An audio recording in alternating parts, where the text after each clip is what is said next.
आज 1 दिसंबर का दिन है और आज बाबा जी का सिकंदरपुर में सत्संग था, जहाँ पर बाबा जी ने 1 घंटे 5 मिनट तक अपने प्यारे वचन फरमाए। और आज सत्संग में बाणी ली गई, हर की पूजा दुर्लभ है संतो, कहना कछु न जाए, जो कि तीसरी पातशाही श्री गुरु अमरदास जी महाराज की बाणी है। और आज जब बाबा जी स्टेज पर आए तो पंडाल में शब्द गाया जा रहा था, सच्चे मेरे साहिबा सच्ची तेरी वड्याई। इस शब्द के बाद सत्संग की तुक पड़ी गई और सत्संग की तुक पढ़ने के बाद बाबा जी ने अपने पहले वचन फरमाए, जो कि इस प्रकार थे। बाबा जी ने कहा कि ये गुरु घर की बाणी है और जहाँ पर हमें तीसरी पातशाही श्री गुरु अमरदास जी महाराज ये समझाने की कोशिश कर रहे हैं कि हमें भक्ति किसकी करनी है और कैसे करनी है। आप जी ने फरमाया कि हम कुल मालिक को पाने के लिए अलग अलग प्रकार के कर्म धर्म करते हैं, पूजा पाठ करते हैं, पर हम असल को नहीं पहचानते। इसीलिए आप जी ने तुक ही यहीं से शुरू की है कि हर की पूजा दुर्लभ है संतो, कहना कछु ना जाए। आप जी फरमाते हैं कि देखो हमें कितने संत महात्माओं ने समझाने की कोशिश की है। वो अपने अपने वक्त पर आए हैं और हमें तालीम देकर गए हैं कि वो कुल मालिक एक है, वो दूजा तीन नहीं है, पर हम अलग अलग धर्मों में बटे हुए हैं।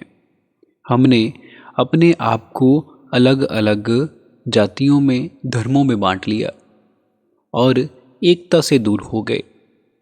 फिर आप जी ने पलटू साहब की तुक फरमाते हुए कहा कि पलटू एक ही एक है, दूसर ना ही कोई।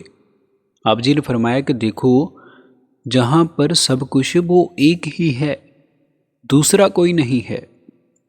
फिर आप जी ने गुरबाणी की तुक फरमाते हुए कहा कि जग जीवन साचा एको दाता। आप जी ने फरमाया कि देखो इस सृष्टि की रचना करने वाला वो कुल एक मालिक है और हमने भक्ति भी उस कुल मालिक की करनी है। पर हम उस कुल मालिक को पाने के लिए आसान से आसान रास्ता खोजते हैं। हम ये देखते हैं कि हमारे सामने जो बैठा हुआ है उसको हम माथा टेकना शुरू कर देते हैं, आशीर्वाद लेना शुरू कर देते हैं, पर इन सब चीज़ों से कुछ हासिल नहीं होगा और बाहर मुखी साधनों में पड़ जाते हैं, अपने अंतर से टूट जाते हैं।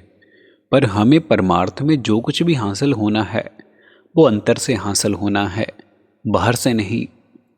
फिर आप जी ने कहा कि देखो हमें गुरबाणी क्या उपदेश देती है। गुरबाणी की तुक फरमाते हुए कहा कि हरमंदर ए शरीर है संतो, कि जो असल हरमंदर है वो हमारा ये शरीर है। आपने जो कुछ भी हासिल करना है इस शरीर से हासिल करना है। अब जी ने सख्त लफ्ज़ों में फरमाया कि हमें अगर उस कुल मालिक को पाना है या फिर उस हरि को हासिल करना है वो हमारे अंतर से हासिल होगा, बाहर से नहीं। फिर शब्द की तुक पड़ी गई, हर बिन सब कुछ मैला संतो, क्या कुछ पूज चढ़ाई।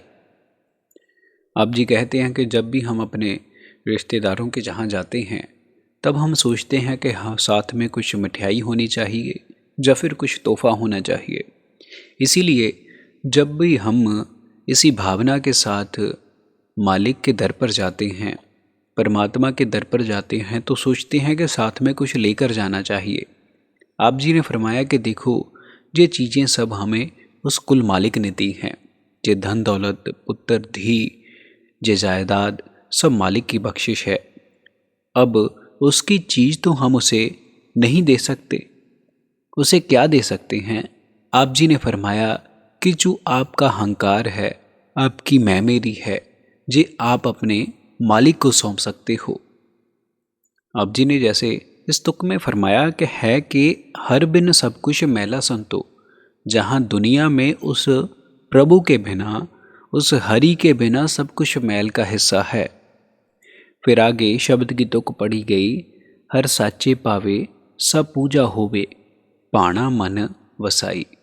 आप जी ने कहा कि अगर वो कुल मालिक चाहता है कि हम उसकी भक्ति में लग पाएं, उसकी असल पूजा कर पाएं, पाठ कर पाएं, तो ये भी उसकी बख्शिश है। उसकी बख्शिश के बिना हम सही रास्ते पर नहीं चल सकते, उस कुल मालिक की पूजा या फिर बंदगी नहीं कर सकते। और ये सब हमारे अंतर कब आता है? जब हम उस मालिक के भाने को मानना शुरू कर देते हैं।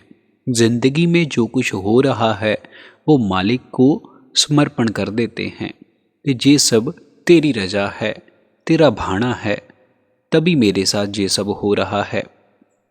फिर आगे शब्द पढ़ा गया, पतित पावन से जन साची एक शब्द लेबलाई।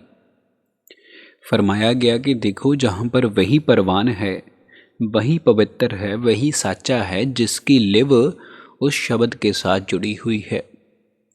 मालिक के घर पर वही परवान होगा जिसकी लिव अंतर से शब्द के साथ जुड़ी हुई है। आप जी फरमाते हैं कि देखो, स्वामी जी महाराज का शब्द है कि शब्द कर्म की रेख कटावे, शब्द शब्द में जाए मिलाए, कि शब्द ही कर्म की रेख को कटा सकता है और शब्द में ही इतनी ताकत है जो हमें शब्द के साथ जोड़ सकता है।